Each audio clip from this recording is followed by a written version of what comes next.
বাংলাদেশের এক প্রাচীন শহরের নিস্তব্ধ প্রান্তে দাঁড়িয়ে আছে এক বিস্মৃত স্থাপনা, মরিয়ম পাবলিক লাইব্রেরি। দিনের আলোয় এটি কেবল পুরনো বইয়ের ঘর, কিন্তু রাতের অন্ধকারে এখানেই জেগে ওঠে এক অভিশপ্ত ইতিহাস। বলা হয়, এই লাইব্রেরির প্রতিটি বইয়ে লুকিয়ে আছে মৃত আত্মার নিঃশ্বাস, আর যারা একবার ভেতরে ঢোকে তারা আর আগের মতো ফিরে আসে না। আজ আমি, আরিয়ান রহমান, ডুব দেব এই ভুতুড়ে লাইব্রেরির গভীরে, খুঁজে বের করব মরিয়ম নামের এক হারিয়ে যাওয়া মেয়ের রহস্য। সাবধান, এই গল্প শুধু শোনার নয়, অনুভব করারও। বাংলাদেশের হৃদয়ের গভীরে, সবুজে ঢাকা এক পুরনো শহরের প্রান্তে দাঁড়িয়ে আছে এক প্রাচীন স্থাপনা, মরিয়ম পাবলিক লাইব্রেরি। বাইরে থেকে দেখলে মনে হয় এটা কেবল একটি পুরনো লাইব্রেরি, ধুলোমাখা বই, ভাঙা জানালা, আর মাকড়সার জালে ঢাকা ইতিহাস। কিন্তু যারা একবার ভেতরে ঢুকেছে তারা আর আগের মতো মানুষ ফিরে আসেনি। আমি, আরিয়ান রহমান, স্থানীয় ইতিহাস গবেষক, বছরের পর বছর ধরে বাংলাদেশের হারিয়ে যাওয়া স্থাপনা নিয়ে কাজ করছি। একদিন বিশ্ববিদ্যালয়ের আর্কাইভ ঘেঁটে আমি খুঁজে পেলাম এক অদ্ভুত রেকর্ড। 1947 সালের আগে এই লাইব্রেরিটি ছিল এক প্রাইভেট রেসিডেন্স। একজন ধনী জমিদারের, নাম হাবিবুল্লাহ সাহেব। তিনি ছিলেন বইপ্রেমী, কিন্তু তার একমাত্র মেয়ে মরিয়ম ছিল আরও বেশি অদ্ভুত। রাতের বেলা সে ছাদের ঘরে বসে পুরনো পুঁথি পড়ে থাকত, এমন সব ভাষায় যা কেউ বুঝত না। এক রাতে মরিয়ম হঠাৎ নিখোঁজ হয়ে যায়। পুরো প্রাসাদ খোঁজা হয়, কিন্তু তাকে কোথাও পাওয়া যায়নি। কয়েক মাস পর হাবিবুল্লাহ সাহেব নিজেও মারা যান, আর তার মৃত্যুর পর বাড়িটা রূপান্তরিত হয় মরিয়ম পাবলিক লাইব্রেরি। কিন্তু স্থানীয়রা বলে, রাতের দিকে এখনও নাকি সেই মরিয়মের পড়ার শব্দ শোনা যায়, পুরনো করচা উল্টানোর মতো ফোরফোর আওয়াজ। আমার কৌতূহল থামছিল না। আমি ঠিক করলাম এক রাতের জন্য ওই লাইব্রেরির ভেতরে থাকব, দেখব সত্যিই কিছু আছে কি না।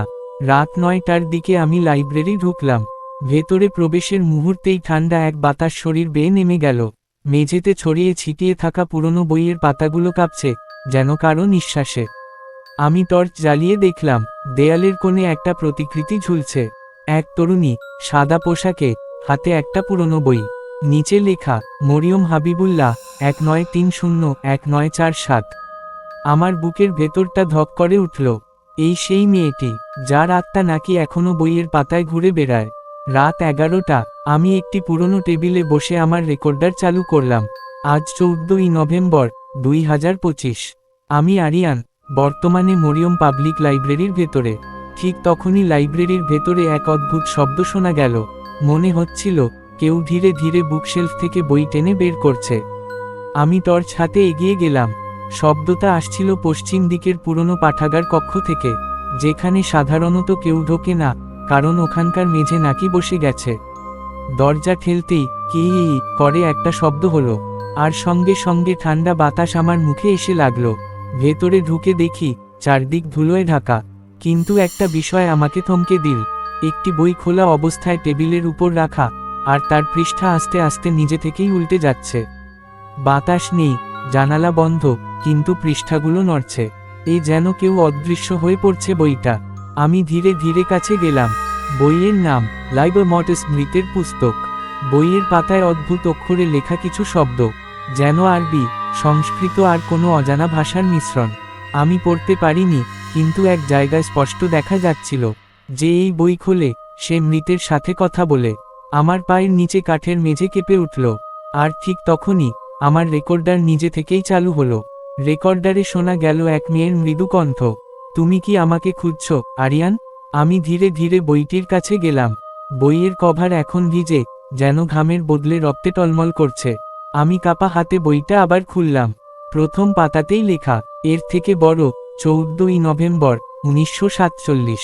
আমি মরিয়ম, আজ রাতেই আমি শেষবারের মতো আমার বাবার নিষেধ অমান্য করছি। আমি থমকে গেলাম। এটা তো সেই রাত যেদিন সে নিখোঁজ হয়েছিল। পাতা উল্টাতেই দেখি তার হাতের লেখা ক্রমশ বিকৃত হয়ে গেছে। কালির জায়গায় লালচে দাগ, যা শুকনো রক্তের মতো। আর নিচে লেখা, এর থেকে বড়। বইটি খোলার পর আমি তার কণ্ঠ শুনেছিলাম। সে বলেছিল, আমি তোমাকে জ্ঞান দেব, কিন্তু বিনিময়ে তোমার আত্মা চাই। আমি বুক ধড়ফড় করতে লাগলাম। এর মানে কি মরিয়ম কোনো আত্মার সাথে যোগাযোগ করেছিল? ঠিক তখনই টেবিলের পাশের ছায়া নড়ল। ছায়াটা ধীরে ধীরে আকার নিতে লাগলো।